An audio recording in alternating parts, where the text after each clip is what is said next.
이스라엘 백성이 출애굽을 한 후에 시내산에서 하나님의 언약 백성으로 계약을 맺고 그곳을 떠나게 됩니다. 그런데 하나님의 언약 공동체로 새롭게 출발을 하자마자 탐욕으로 인해서 급기야 반란으로까지 치닫게 됩니다. 그들은 시내산에 2달 만에 도착을 한 후 이곳에서 하나님께 율법을 받고 이 성막을 완성하고 두 번째 유월절을 지켰으니 그 기간이 거의 한 1년을 보낸 셈입니다. 그동안 온 공동체는 인류조사와 인구조사 그리고 행진 대회를 편성을 하고 제사의식의 법을 재정비를 하면서 철저한 준비를 하고 마침내 그들은 나팔을 불면서 명실공히 새 언약 백성으로 힘차게 출발을 했습니다. 그러나 안타깝게도 얼마 못 가서 고기를 탐하는 소수 집단의 이 과도한 욕망에서 시작한 하나님을 향한 원망이 전체 백성들에게 확산이 되고 지도자인 모세까지도 동조를 하면서 온 공동체가 위기에 처하게 됩니다. 이스라엘 백성은 광야를 지나면서 많은 어려움을 겪게 되었고 그 과정에서 하나님을 향한 불평과 원망이 끊이지 않았던 것입니다. 오늘 말씀의 본문은 이 탐심에서 비롯된 이 사건의 본질은 불신의 문제이며 하나님께서 그 문제를 어떻게 다루시는가, 다시 말하면 이스라엘 백성들의 그 불평과 모세의 불안함 속에서도 하나님의 자비하심이 어떻게 나타나고 있는가 하는 것을 우리들에게 잘 보여줍니다. 이스라엘 백성은 광야에서 고기와 같은 더 나은 음식을 원하며 불평을 했습니다. 이에 대해서 모세는 그들의 끊임없는 불만에 지쳐서 하나님께 도움을 요청합니다. 그런 가운데서도 하나님은 자비로운 방법으로 백성들을 돌보시고 모세와 백성들 모두를 인도하셨습니다. 여기서 우리는 불평과 의심 속에서도 하나님께서는 자비롭게 대응하시고 또 백성들의 그 필요를 채워주시며 또 그들과 함께 하시는 정말 자상하신 자비하신 하나님의 우리 성품을 발견할 수가 있습니다. 하나님의 자비하심은 우리의 연약함을 넘어 역사하시며 또 그분의 선하심은 우리의 불신 속에서도 변함없이 나타납니다. 오늘 말씀의 본문을 통해서 우리는 하나님의 자비가 어떻게 나타나는지 세 가지로 그 중요한 교훈을 좀 나누고자 합니다. 첫째는 하나님의 자비하심은 우리의 짐을 나누어 지게 하십니다. 16절, 17절 말씀 다시 한번 보십시오. 여호와께서 모세에게 이르시되 이스라엘 노인 중에 내가 알기로 백성의 장로와 지도자가 될 만한 자 70명을 모아 내게 데리고 와 회막에 이르러 거기서 너와 함께 서게 하라. 내가 강림하여 거기서 너와 말하고 내게 임한 영을 그들에게도 임하게 하리니 그들이 너와 함께 백성의 짐을 담당하고 너 혼자 담당하지 아니하리라. 이스라엘 백성의 불평이 쏟아지는 가운데 모세는 그들의 짐을 혼자 감당하기에는 너무나도 벅찼습니다. 그래서 모세는 하나님께 도움을 요청을 하게 되었고 하나님은 모세가 혼자 백성의 불평을 감당할 수 없다 하는 것을 너무나도 잘 아셨습니다. 모세는 백성들의 계속되는 불만으로 인해서 감정적으로 고갈이 되어갔고 또 그들의 짐을 혼자 지기에는 무척 버거웠습니다. 이에 하나님께서는 모세에게 장로와 지도자가 될 만한 사람 70명을 세우라 그렇게 명령을 하셨습니다. 하나님은 모세에게 임했던 영을 그들에게도 임하게 하시고 모세와 함께 책임을 감당하도록 할 것이다 이렇게 말씀을 하십니다. 이들이 모세와 함께 짐을 나누어지도록 하신 거죠. 이것은 모세에 대한 하나님의 자비로운 배려였습니다. 사실 아무리 능력 있는 지도자라고 할지라도 처음 얼마간은 버틸 수 있을지 몰라도 혼자서 계속 무거운 짐을 지고 있으면 버티고 버티다가 언젠가는 무너질 수밖에 없는 것이죠. 이게 인간의 나약성입니다. 하지만 동력하고 또 돕는 사람들의 곁에 있을 때는 쉽게 무너지지 않고 롱런할 수가 있습니다. 그래서 우리는 무슨 일을 하든지 독불 장군처럼 살아가는 것이 아니라 주변 사람들을 잘 돌아보고 소통하며 서로가 동력하고 도울 수 있어야 하는 것입니다. 하나님께서 우리에게 주시는 가장 세심하고 따뜻한 응답은 함께 짐을 나누어질 사람을 세워주는 것입니다. 그런데 여기서 핵심이 되는 게 뭐냐면 사람이 아니라 하나님이시라는 겁니다. 하나님께서 강림하시고 하나님의 영이 임하셨을 때 사람과 사람 사이도 의미가 있는 겁니다. 그래서 우리가 가장 먼저 우리가 의지해야 할 것은 사람이 아니라 그 사람을 세우신 누구실까요? 하나님이신 거예요. 사람들과 힘을 모아야 할 때는 하나님께서 강림하시고 성령을 부어주시도록 먼저 우리는 기도해야 되는 것입니다. 또 사람 때문에 상처받고 넘어졌을 때도 하나님께서 주인 되신 그 인간관계 안에서 회복되는 역사가 일어날 수 있도록 우리는 기도해야 되는 것입니다. 여러분, 기도가 이렇게 중요합니다. 그리고 기도는 우리의 신앙생활의 기본입니다. 말씀과 더불어서.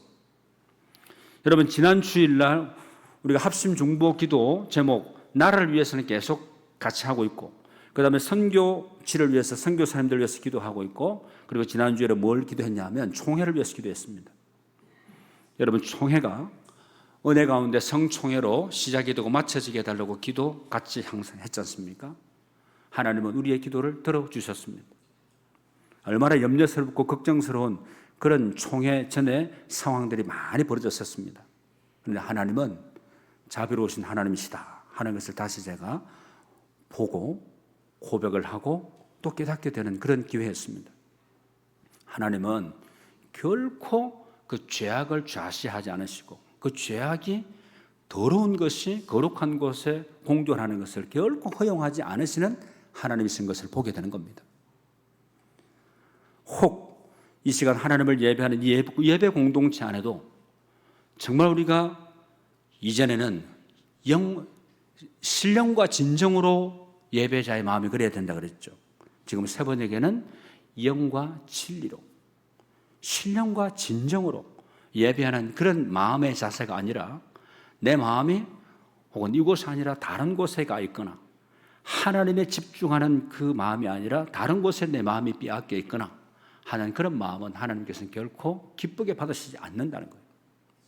하나님 앞에 전적으로 향할 수 있고 주님만을 구하고 주님의 은혜가 이 시간 임할 수 있게 해달라고 간절한 그런 기대와 소망 가운데 예배를 드리는 예배자들에게 하나님께서는 만나주시고 은혜와 복을 내려주시는 줄 믿습니다.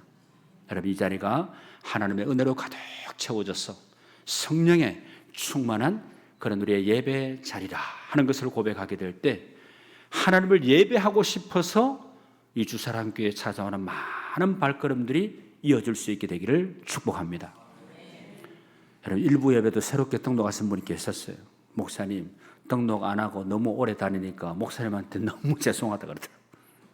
그래서 따님하고 사위분이 온누리교회 교인인데 어머니 전도하기 위해서 교회 나가게 하기 위해서 계속 우리 교회 오신 거예요. 일부 예배 때.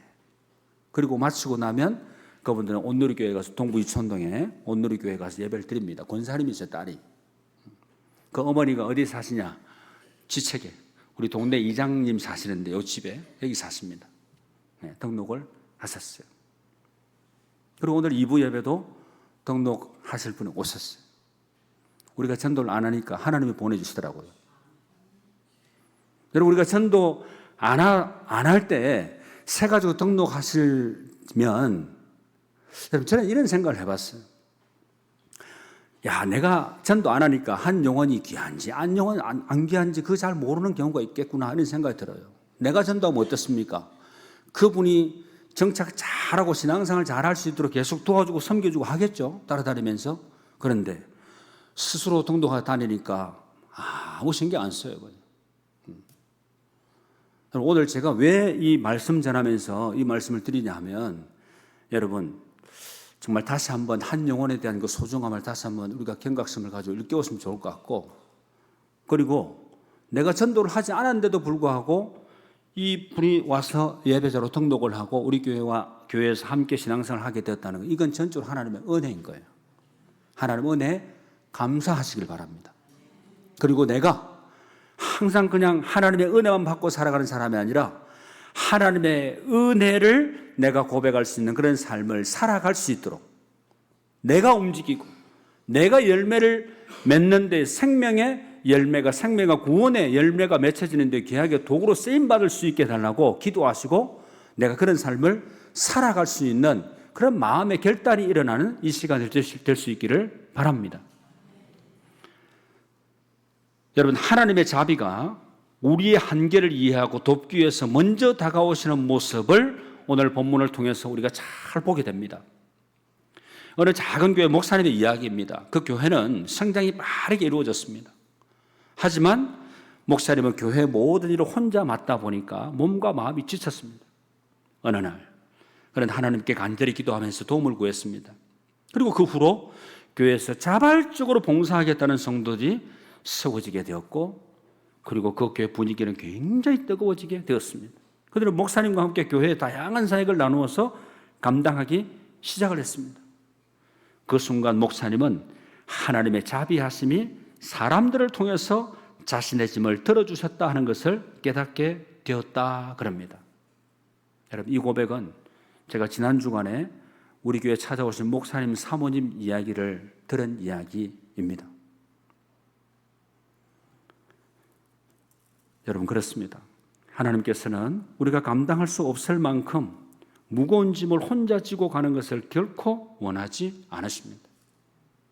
하나님은 우리의 한계를 아시고 이 공동체 안에서 그 짐을 나누어 주시는 분이십니다. 하나님은 우리의 약함을 아시고 자비로운 방법으로 우리를 돕고 계시는 줄 믿습니다. 그리고 두 번째는 하나님의 자비하심은 우리의 불평 속에서도 나타납니다. 여러분, 18절에서 20절까지 말씀 보시죠. 같이 한번 읽어보실까요? 시작. 또 백성에게 이르기를 너희의 몸을 거룩히 하여 내일 고기 먹기를 기다리라. 너희가 울며 이르기를 누가 우리에게 고기를 주어 먹게 하랴. 애굽에 있을 때가 우리에게 좋았다 하는 말이 여호와께 들렸으므로 여호와께서 너희에게 고기를 주어 먹게 하실 것이라. 하루나 이틀이나 닷새나 열흘이나 20날만 먹을 뿐 아니라 냄새도 싫어하기까지 한 달 동안 먹게 하시리니 이런 너희가 너희 중에 계시는 여호와를 멸시하고 그 앞에서 울며 이르기를 우리가 어찌하여 애굽에서 나왔던가 함이라 하라. 아멘. 18절 말씀만 얼핏 보면 반찬 투정을 하면서 고기를 요구하는 이스라엘 백성의 요구를 하나님께서 잘 들어주시겠다라는 것처럼 그렇게 볼 수가 있습니다. 하지만 20절에서 냄새도 싫어하기까지 한 달 동안 먹게 하시리라. 그리고 또 너희 중에 계시는 여호와를 멸시하라고 하고라는 이 표현을 보면 하나님께서는 이들을 향해서 크게 실망하셨음을 알 수가 있습니다. 실제로 나중에 오늘 본문 이후에 33절, 34절 말씀을 보면 끔찍한 질병을 통해서 그들을 향한 하나님의 징벌이 나타납니다. 그러니까 이스라엘 백성도 우리들과 마찬가지로 참으로 연약한 사람들이기 때문에 때로는 반찬 투정을 할 수 있고 하나님께 무언가 필요를 요청할 수도 있습니다. 하지만 물에 빠진 사람 기껏 구해줬더니 보따리 내놓으라는 식으로 하나님을 향한 그런 식의 불평불만은 반드시 안 좋은 결과를 초래할 수밖에 없다 하는 것입니다. 그들의 고충을 좀 더 차분하고 지혜롭게 모세를 통해서 잘 이야기하는 게 훨씬 좋은 결과를 낳았을 겁니다. 지금 우리의 삶 속에서도 하나님께서 우리의 모든 문제들을 다 아시고 응답해 주셔야만 살아계신 하나님이시고, 그렇지 않으면 마치 하나님께서 큰 잘못이라도 하신 것처럼 오해하는 경우들이 있습니다. 그런데 여러분, 중요한 것은요, 우리의 필요와 요구에만 하나님께서 맞춰주시기를 바라는 게 아니라 우리가 먼저 하나님의 필요와 요구에 귀를 기울이고 하나님께 응답할 수 있어야 되겠습니다. 때로는 우리의 계획과 방법대로 일이 이루어지지 않더라도 그 상황을 잘 받아들일 수 있는 평안함을 하나님께 구할 수 있어야 합니다. 이스라엘 백성은 광야에서 고기와 같은 음식을 먹고 싶다 하고 불평을 했습니다.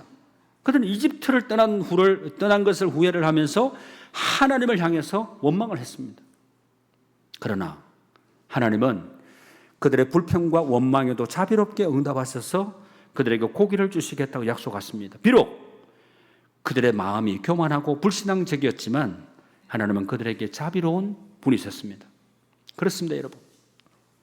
하나님은 우리의 불평과 원망 속에서도 자비로우십니다. 우리의 연약함과 부족함에도 불구하고 하나님은 여전히 우리의 필요를 채우시고 인도하시고 도와주시는 분이십니다.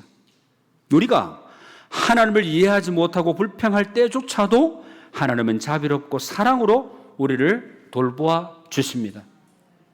그리고 마지막 세 번째, 하나님의 자비는 우리의 의심을 이겨냅니다. 21절에서 23절 말씀 보십시오.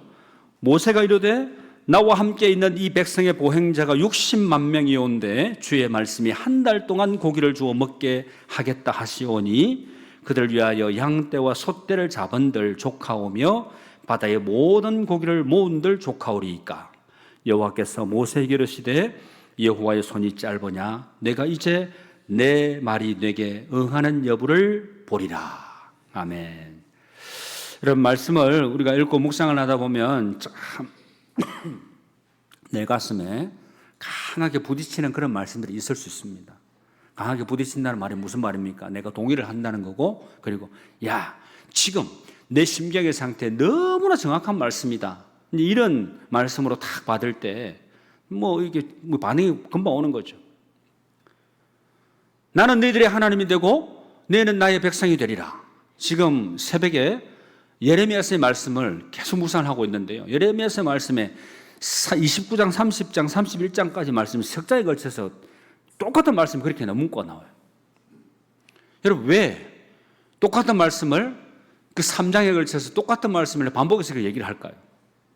이건 이스라엘 백성들의 그 정체성을 분명하게 세워주기 위한 것입니다. 나는 너희들의 하나님이 되고 너희들은 내 백성이다. 우리가 하나님의 백성이라는 거예요. 우리 오늘 예배 드려서 나오신 사랑하는 성도 여러분들 다 하나님의 자녀들입니다. 하나님이 사랑하시는 여러분 하나님의 거룩한 성도들이시고 하나님은 결코 여러분들을 삶을 믿음을 그냥 가볍게 보시거나 눈을 떼시고 다른데 하나님이 무슨 허투루 보고 하시는 것 절대 그런 분이 아니십니다. 항상 주시하고 계시고 우리의 마음까지도 내 몸에 도사리고 있는 질병의 요소까지도 다 아시는 주님이시라고 우리가 너무나 잘 알고 있잖아요. 그 주님이 오늘 우리의 예배를 받으시고 기뻐하시며 영광 받으시는 겁니다. 그래서 우리의 삶 가운데도 함께 하심으로 하나님의 선한 길을 보여주시고 우리가 믿음으로 순종하며 그 길을 걸어가게 되면 형통한 믿음의 길이 열려지게 될 거고 또 축복받는 그런 인생의 삶을 넉넉히 우리의 삶이 그렇게 이루어지게 될 줄로 믿습니다. 여러분, 환우분들 참 많이 있습니다. 그러나 이 환우분들이 우리 주사랑교회만 있는 게 아닙니다. 이 땅에 살아가는 많은 사람들이 질병과 같이 싸우고 있고, 제가 주중에도 목사님들하고 같이 모임이 있어서 같이 얘기를 해보니까 혹시 궁금하더라고요. 우리 교회만 그렇게 많이 있는 줄 알고. 다른 교회들도 보니까 좋기 한 7, 8명은 다 있대요. 7, 8명은. 그런데 이게 왜 환자들 계속 교회들마다 이렇게 환자들 세우고 환자들 위해서 기도하게 하나, 이걸 제가 내 나름대로 한번 곰곰이 한번 생각을 해봤어요. 그러니까 기도의 줄을 놓지 말라고 하나님이 항상 깨어서 기도하라고 이렇게 이 환자분들 위해서 기도하게 하시는구나, 이런 생각이 들고, 그리고 또 오늘도 예배 전에 나오셨잖아요. 우리 최종화 집사님 나오셔서 예배를 드리고 계시는데 병을 이기고 나오시는 거예요. 병에게 졌다 그러면 나오실 수 있겠습니까? 못 나오시는 거죠. 나오셨죠. 대수술을 받으신 분이 갔는데, 어제 신방을 갔는데 너무 수술 받으신 분 같지가 않아요. 오늘 나오시려는 걸 예배 자리에 나오신다는데 목사가 몸 걱정스러워가지고 나오지 마세요 할 수도 없잖아요. 본인은 하나님 예배 드리고 싶다. 그러나 집사님 몸 상태 컨디션 잘 느끼시면서 나오실 수 있으면 나오시고, 불편하시 힘드시면 상황에 따라서 또 그 다음 주에 나오셔도 됩니다. 그렇게 얘기했어요. 그 말 함부로 하지 마세요, 여러분들. 내 몸이 아파서 오늘 뭐 예배 못 나가겠더라고. 그래 푹 쉬어. 그렇게 얘기하지 마세요. 예배는 하나님 앞에 드리는 거잖아요. 그리고 어떤 상황에서도 내가 하나님을 예배하겠다 하는 그 귀한 마음을 가지고 어렵고 힘든 상황이지만 예배를 드렸다 그러면 그 생명을 바쳐서 예배 드린 거예요. 생명을 들여서 예배 드린 거 아닙니까? 그럼 하나님 기뻐하시는 거죠. 그래서 예배 드리기 힘들어하면 그래 힘들지 나도 알아. 오늘 좀 푹 쉬어. 그렇게 얘기하시면 안 돼요. 참 귀하십니다. 예배드리 나오신다 하실 때 참 귀하십니다. 그러나 몸 상태 보시고 컨디션에 따라서 우리 집사님이 결정하십시오. 이렇게 얘기했습니다. 여러분, 오늘 본문의 말씀을 통해서 우리가 볼 수 있는 것은 하나님의 관점에서 보고 하나님의 시선에서 우리가 조금이라도 우리 영적인 그런 세계를 볼 수 있어야 된다는 것을 우리가 깨닫게 되는 겁니다. 이스라엘 백성에게 한 달 동안 질리도록 고기를 먹이시겠다는 하나님의 말씀에 모세는 양떼와 소떼를 잡은들 조카오며 바다의 모든 고기를 모은들 조카오리까 그러면서 하나님께 반론을 제기합니다. 사실 모세의 반응은 당시의 상식과 현실적인 상황에 충실한 반론이라고 할 수 있습니다. 이스라엘은 장정만 해도 60만 명이고 전체 인구는 약 200만 명이나 되었습니다. 이렇게 엄청난 수의 사람들이 광야에서 한 번 고기를 먹는다는 것은 분명 보통 기적으로는 있을 수가 없는 일입니다. 그런데 하나님은 무려 한 달 동안이나 이스라엘 백성에게 고기를 질리도록 먹여주겠다 그럽니다.